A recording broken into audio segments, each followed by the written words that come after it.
Hola, ¿cómo están? Espero que anden bien, pasándola lo mejor posible. Bueno, para el videito chiquito de hoy vamos a tomar un tema que es muy importante porque es el paso de las formas de producción artesanales de la Edad Media a unas formas de producción eh, capitalistas más conocidas para nosotros. ¿Cómo vamos a explicar esto? Bueno, la última vez, recuerdan, habíamos estado hablando de lo que era la relación entre señores y siervos, lo que era una relación señorial, los campesinos, que eran estos siervos de la gleba, que trabajaban la tierra, y que no podían salir de ese estamento en el que se encontraban, de esa clase social, vamos a llamarlo, el nombre técnico es estamento, pero para que se pueda comprender mejor hablamos de una clase, ¿sí? Salvo en algunos lugares muy puntuales y a través de algunas actividades muy particulares vinculadas al comercio, y en algunas ciudades que habían logrado el estatus de ciudades libres.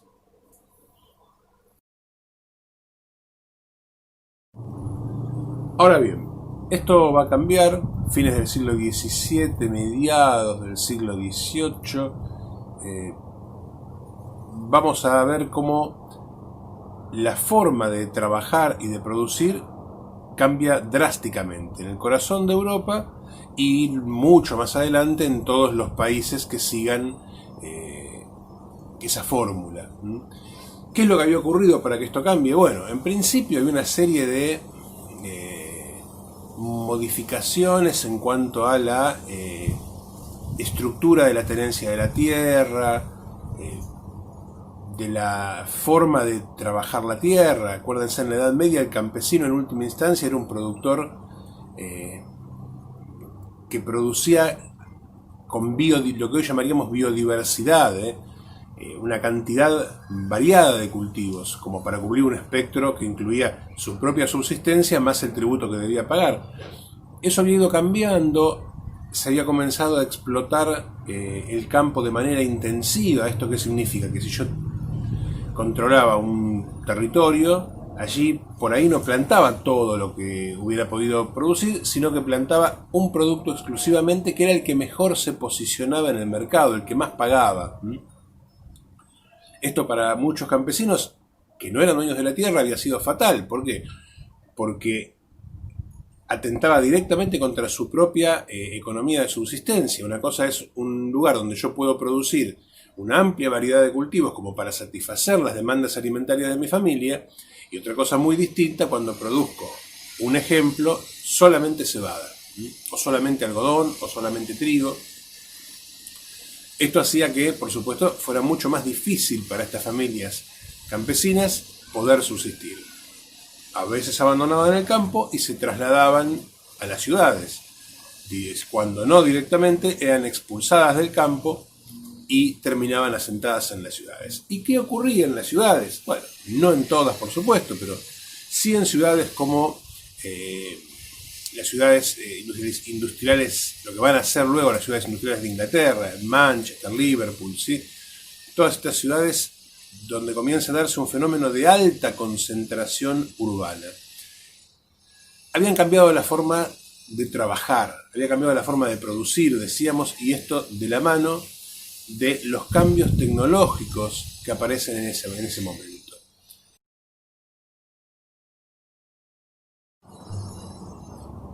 Este proceso no va a ser otro que la revolución industrial.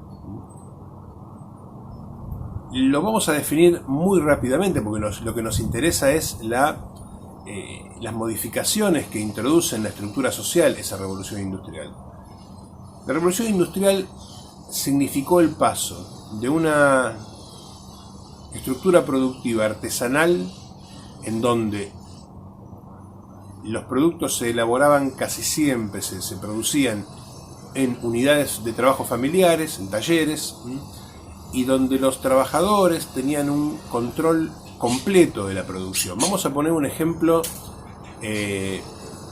quizá demasiado ingenuo, pero como para que se entienda. Piensen en una fábrica de camisas, ¿sí? Un taller que producía camisas en esa época. el productor de las camisas, la gente que trabajaba en el taller, controlaba todo el proceso. Adquirían la tela, la cortaban, la cosían, antes de eso por ahí la habían teñido, diseñaban el producto. Todo eso va a ir cambiando en la revolución industrial. Y vamos a asistir a un proceso en el cual cada vez ese artesano que antes trabajaba en su casa va perdiendo mayor control sobre el producto que trabaja. Así, por ejemplo, en una fábrica de camisas, no todos los operarios van a hacer todo el proceso de producción.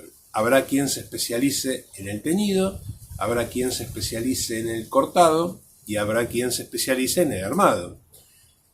Y esto, dicen los detractores de esta forma de trabajo, tiene que ver con quitarle valor al trabajo del artesano.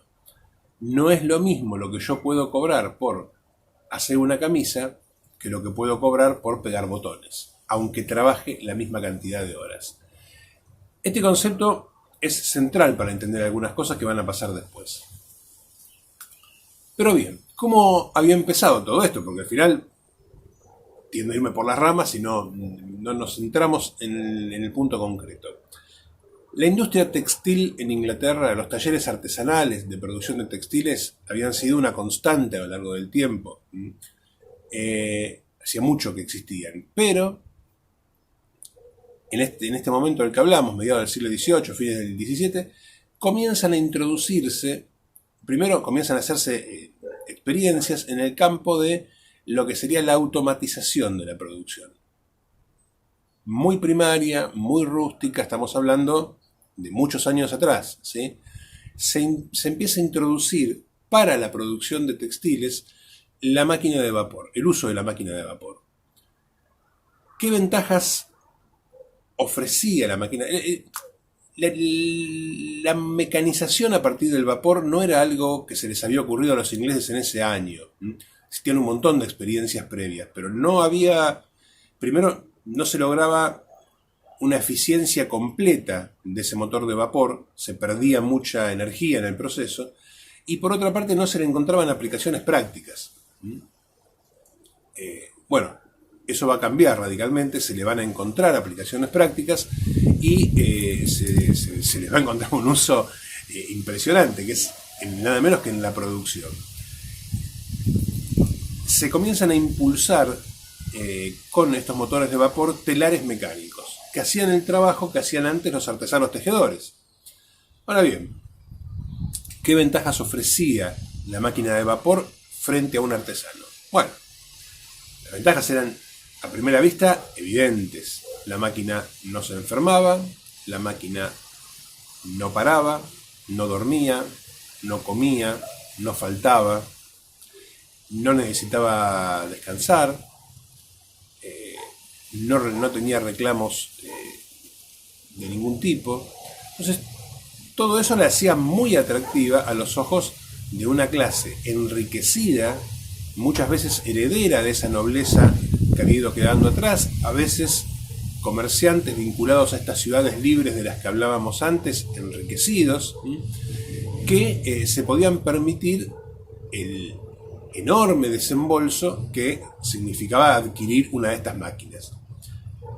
¿Qué desventajas tenían? Bueno, eran cosas muy engorrosas, muy grandes, muy difíciles de acomodar en un lugar. Entonces comienza a aparecer este concepto que es bastante habitual para nosotros, que es el concepto de fábrica. Se abandona el taller, esa unidad pequeña de producción, y se comienza a trabajar en las fábricas, estos grandes centros enormes de producción, donde todos los trabajadores abandonan sus hogares y se dirigen allí a trabajar. Y esto era algo nuevo. O sea, antes de todo este proceso a nadie se le hubiera ocurrido irse de su casa para trabajar en algo artesanal. Sin embargo, la fábrica trastoca eso y además se sitúan las fábricas en las ciudades. Con lo cual se acentúa este proceso que hablábamos antes de migración del campo a la ciudad.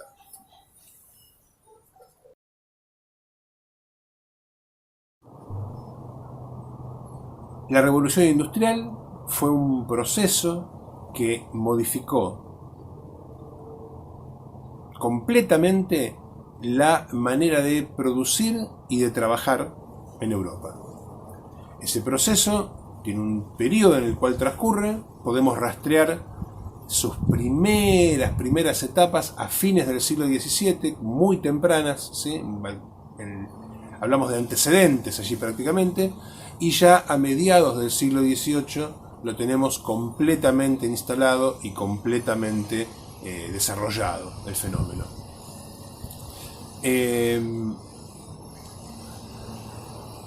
Por otra parte, ¿sí? Este fenómeno, la revolución industrial, generó la aparición de dos clases sociales distintas, la burguesía y el proletariado. Y que ambas clases sociales, decía, poseen intereses contrapuestos. Esto hace que estén trabadas entre sí en una lucha de la que es muy difícil salir sin lesionar a ninguna de las dos partes. A partir de ahora vamos a ver cómo esa expresión de lucha se desarrolla justamente en nuestro país, en la Argentina. Pero todo eso a partir de la próxima clase. Bueno, espero que anden bien, que le estén pasando lo mejor que puedan dentro de lo que cabe. Cuidémonos todos, ¿sí? Quedémonos guardados. Ya falta menos, seguramente falta menos. Y bueno, nos estaremos viendo en algún momento.